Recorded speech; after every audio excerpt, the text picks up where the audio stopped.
अस्सलाम वालेकुम व्यूअर्स, मैं हूं Sitara Nayab and welcome to my channel mothers guide. आप लोगों को प्रेगनेंसी में बहुत से सप्लीमेंट्स दिए जाते हैं जिसकी बेनिफिट्स आपको नहीं मालूम होते। आज की वीडियो में हम सिर्फ फॉलिक एसिड के बेनिफिट्स डिस्कस करने वाले हैं। फॉलिक एसिड आपके लिए इंतहाई जरूरी होता है। इसको आपको प्रेगनेंसी से पहले भी लेना चाहिए और प्रेगनेंसी के बाद भी लेना चाहिए। तो इसके बहुत से बेनिफिट हैं जिसको आज की वीडियो में हम वन बाय वन शेयर करेंगे। लेकिन उससे पहले ये कि फॉलिक एसिड होता क्या है। फोलिक एसिड एक इंसान का बनाया हुआ विटामिन बी है जो कि आपके जिस्म में खून के सुर्खुलियों को बनाता है और आपके बच्चे के दिमाग की डेवलपमेंट करता है और उसका जो हरा मगज होता है उसको भी बनाता है। बहुत सी ऐसी फूड्स भी होती हैं जिसके जरिए आप ये हासिल कर सकती हैं, लेकिन सप्लीमेंट्स के थ्रू आप इसको प्रेगनेंसी में जरूर लेते हैं। अगर आप प्रेगनेंसी प्लान कर रही हैं तो भी आपको इसको लेना चाहिए। लेकिन ये स्टार्ट कब करना चाहिए? अगर तो आपने प्रेगनेंसी प्लान करनी है तो आप इसको डेली लेना शुरू कर दें, और अगर आप प्रेग्नेंट हैं तो आपको शुरू के 3 से 4 हफ्तों में इसको लाजमी लेना है, क्योंकि इसी दौरान बच्चे का दिमाग और स्पाइनल कॉर्ड बनता है और इससे इस्तेमाल करने से बच्चे के जो न्यूरल प्रॉब्लम्स होती हैं वो नहीं होती और बहुत ही कम चांसेस होते हैं कि बच्चे को कोई इस किस्म का मसला हो अगर आप इसको रेगुलर इस्तेमाल करती रहें। इसलिए अगर आप की शादी हुई है तो आपको फौरी तौर पे इसको खाना स्टार्ट कर देना चाहिए, क्योंकि देखा गया है कि जो लोग प्रेग्नेंट होने से 1 साल पहले भी फॉलिक एसिड इस्तेमाल करते हैं उनके बच्चों में जल्दी डिलीवरी जो हो जाती है, वक्त से पहले जो डिलीवरी हो जाती है उसके चांसेस 50% तक कम हो जाते हैं। तो इसके इतने बेनिफिट्स हैं कि आपको शादी के फौरन बाद ही इसको खाना शुरू कर देना चाहिए। और अगर आपका पहले बच्चा है और आपने दूसरा बच्चा प्लान करना शुरू किया है तो आप इसको खाना शुरू कर दें। लेकिन इसकी मिकदार होनी कितनी चाहिए? अगर तो आप अभी प्रेग्नेंट नहीं हैं तो आपको इसकी 400 mcg पर डे खाना है। कुछ मल्टीविटामिन्स आप यूज करती हैं, लेकिन उसके अंदर आपने ये चेक करना है कि क्या वो आपको डेली जो आप उसकी डोज ले रही हैं उसमें 400 mcg मौजूद हैं या उससे कम है। अगर कम है तो आपको उसके हिसाब से अपनी सप्लीमेंट्स लेने होंगे। फिर अगर आप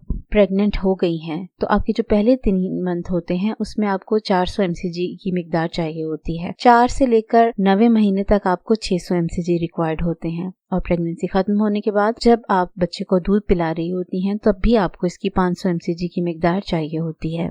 ये चाहिए क्यों होती है? इसके क्या बेनिफिट्स हैं? इसके बहुत से बेनिफिट्स हैं, जिसमें सबसे अहम तो यही है कि आपके बच्चे के दिमाग की नशोनुमा को ये ठीक करता है, ग्रोथ बेहतर करता है। अगर ये ना खाया जाए तो बच्चों में 2 प्रॉब्लम्स हो सकती हैं जो कि दिमाग से रिलेटेड हैं। एक है स्पाइना बाइफिडिया और एक होती है एनेंसेफेली। स्पाइना बाइफिडिया जो होता है इसमें स्पाइनल कॉर्ड की और जो आपके मोहरे होते हैं बच्चे के उसकी डेवलपमेंट इनकम्प्लीट होती है। और जो एनेंसेफेली होता है इसमें जो दिमाग के मेन पार्ट होते हैं, मेजर पार्ट्स होते हैं, उनकी डेवलपमेंट कंप्लीट नहीं होती। जिन बच्चों को एनेंसेफेली होता है वो ज्यादा देर तक जिंदा नहीं रह सकते और जिनको स्पाइना बाइफिडिया होता है वो परमानेंटली डिसेबल्ड हो जाते हैं। इतनी बड़ी प्रॉब्लम्स इसके साथ रिलेटेड हैं, तो अगर आप अपने बच्चों को इन प्रॉब्लम्स से बचाना चाहती हैं तो फिर आपको अपनी ग़िज़ा में ये इस्तेमाल करना लाजमी है। इसके अलावा भी इसके कुछ फायदे हैं, क्योंकि अगर आप इसका रेगुलर इस्तेमाल करती हैं तो आपके होने वाले बच्चों को ये कुछ और चीजों से भी बचाती हैं, जैसे कि क्लेफ्ट लिप एंड पैलेट, यानी कि जो बच्चों का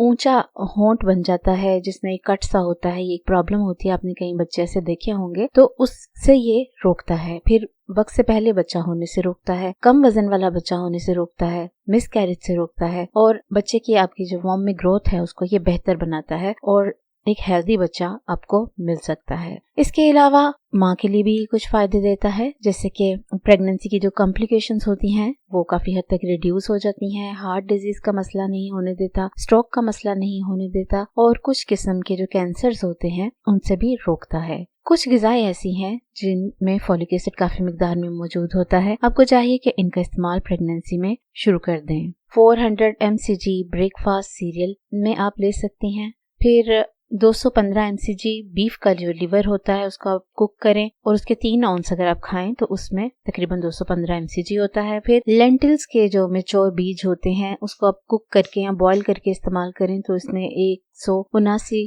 mcg फॉलिक एसिड होता है। पालक को आप चाहे फ्रोजन हालत में लें, कुक करके खाएं, बॉईल करके खाएं आधा कप, इसमें 115 mcg होता है। एग नूडल्स में काफी मिकदार में फॉलिक एसिड होता है, अगर आप इसका आधा कप लें तो इसमें 110 mcg आपको मिल जाते हैं। फिर ब्रेकफास्ट के जो फोर्टिफाइड सीरियल्स होते हैं उसका 3/4 कप अगर आप इस्तेमाल करें तो इसमें आपको 100 mcg मिल जाते हैं। फिर जो शमाली फलियां मिलती हैं उनको बॉईल करके अगर आप आधा कप इस्तेमाल करें तो उसमें 90 mcg फोलिक एसिड होता है।